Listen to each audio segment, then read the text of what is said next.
cottage in Spokane, Washington. For today's video, I have another furniture flip for you guys. I had honestly really hoped to get to some smalls. I wanted to kind of work with some of the new Redesign with Prima product. Completely forgot I wasn't even going to be here much of the day on Saturday. My husband actually had to cover the shop for me. So unfortunately, I didn't get that far, but I do have a really cute little table that I had recently picked up on my junk run that I managed to get made over for today's video. I'm really happy with how it turned out and I can't wait to show it to you guys. So without further ado, let's get to today's project. So for today's video, I'm making over this cute little round table that I picked up on my most recent junk run. This thing is really heavy. It's solid wood, but it's not an antique piece. It is definitely a more modern piece. And you can see as I'm sanding the top down here that the top is a little wobbly. And that's because while I was sanding, a couple of the bolts actually let loose and fell out. Thankfully, I found both of them and I was able to get them in and tightened back down. But this top had a couple of little spots in it where it had some pretty significant dings, and I just wanted to get it back down to the bare wood and start fresh. So that's what I'm doing here. I took some 80 grit sandpaper and sanded off all the old varnish and finish, went over it with some 150 sandpaper after that, and then I took it back inside to get started on the rest of it. Now, before I got started painting this piece, I wanted to make sure it was really clean.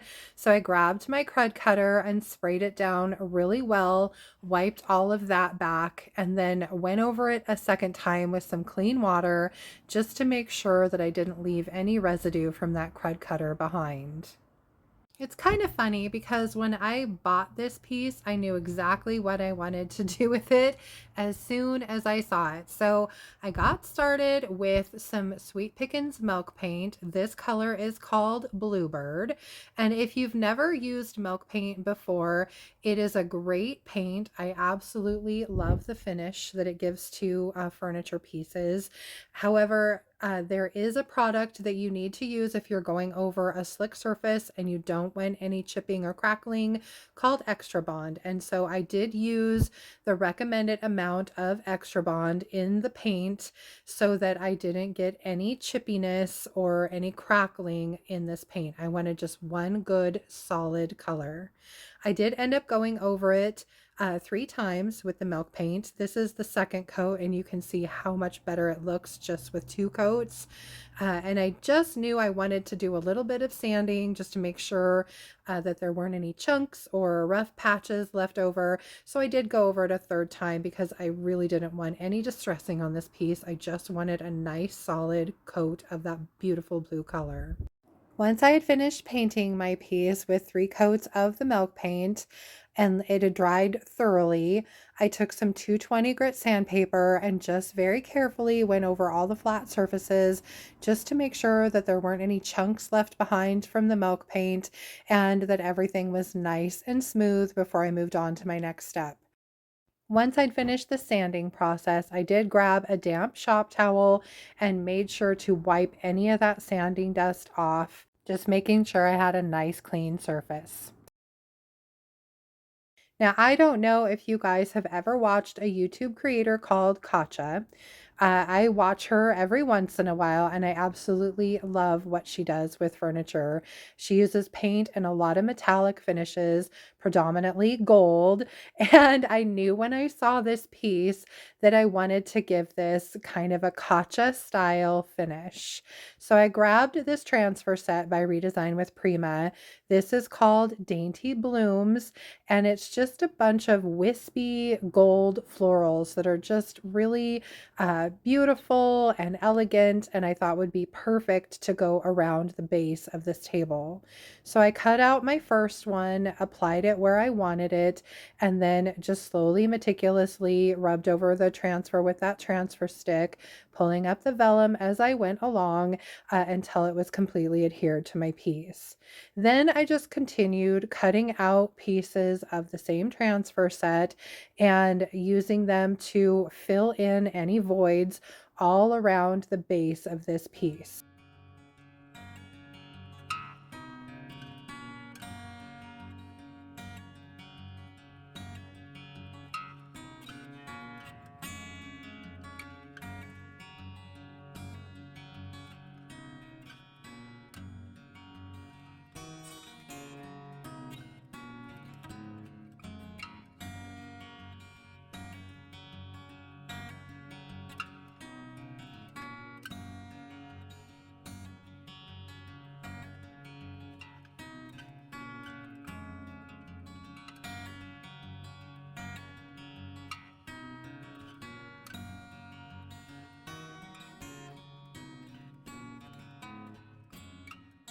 Now, just a quick reminder, all of the products that I'm using today on this piece are available on my website at www.theeclecticcottagespokane.com.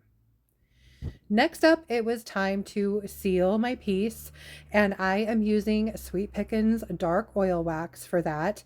And I know it can look really scary putting this muddy looking liquid all over your beautiful new paint, but trust me, this is a very nice way to finish off milk paint. My one tip would be to make sure that you shake your oil wax very well before using, as all of the color does tend to settle, and then just leave that oil wax on your piece for 15 or 20 minutes before you come back to wipe it off. For that, I just use a dry shop towel. I go through a few of these. I go over it a couple times just to make sure that it's nice and dry to the touch and that all the oil wax is completely wiped off. Final step on the base of this is to add the gold that I was telling you about. So I am taking Decor Wax by Redesign with Prima. The color's called Eternal, and a little bitty brush, and I am very carefully brushing on some of that gold wax around those two rings on the base of this table. I thought that would be such a nice touch and just really make this table look very elegant and classy and upscale. And I think I did manage to accomplish that. It was just a little bit of a tedious process. I was trying to be very, very, very careful not to get that gold wax anywhere I didn't want it.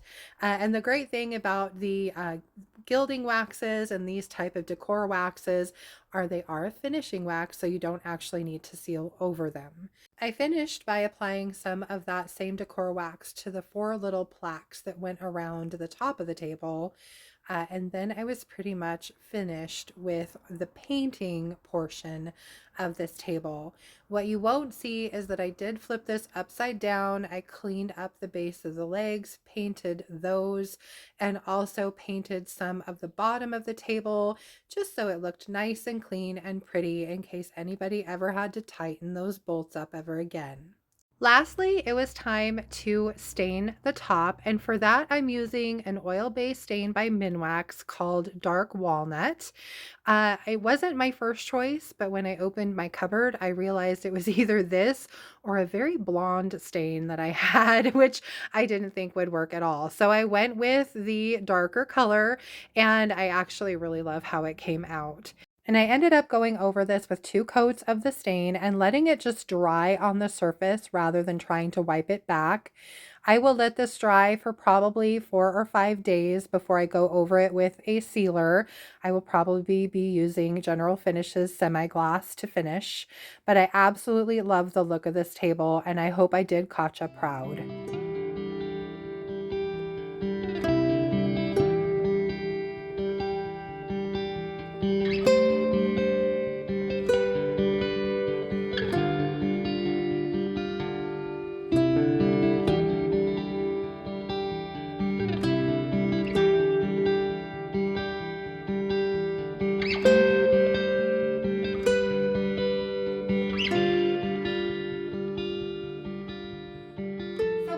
Think of my little table makeover for today. This video almost didn't happen just because I got a new phone and I thought I got everything transferred onto the new phone. However, the video for today got stuck on my old phone. So I spent several hours last night trying to figure out how to get that video off of there onto my desktop, onto my new phone. It was a mess, but I finally managed. Then I had to edit everything. So this video almost didn't happen. I hope you enjoyed it though. If you did, please remember to give it a thumbs up. I so appreciate that. If you haven't already, I would love it if you would subscribe to my channel. Then just hit that little notification bell so you don't miss anything. And don't forget to comment below and let me know, what did you think of my little table makeover today? I hope you guys liked it. Anyway, just a reminder too, the paint and products you saw me use today can be purchased on my website at www.theeclecticcottagespokane.com. I also carry the full line of DIY paint and products, the Sweet Pickins Milk Paint and products, some Redesign with Prima products, as well as Recycled Treasures decoupage paper. So go check those out. And for Friday, for Friday's video, I am hoping to go back to working on some smalls. I do still have some furniture pieces that I need to kind of work through as well, so it might be a little bit of a mixed bag, but definitely want to get some of the smalls done, especially the ones that I recently purchased. So I hope you'll join me for those on Friday. I hope you guys have a wonderful, wonderful rest of your week, and thank you so much for being here. Until Friday, bye.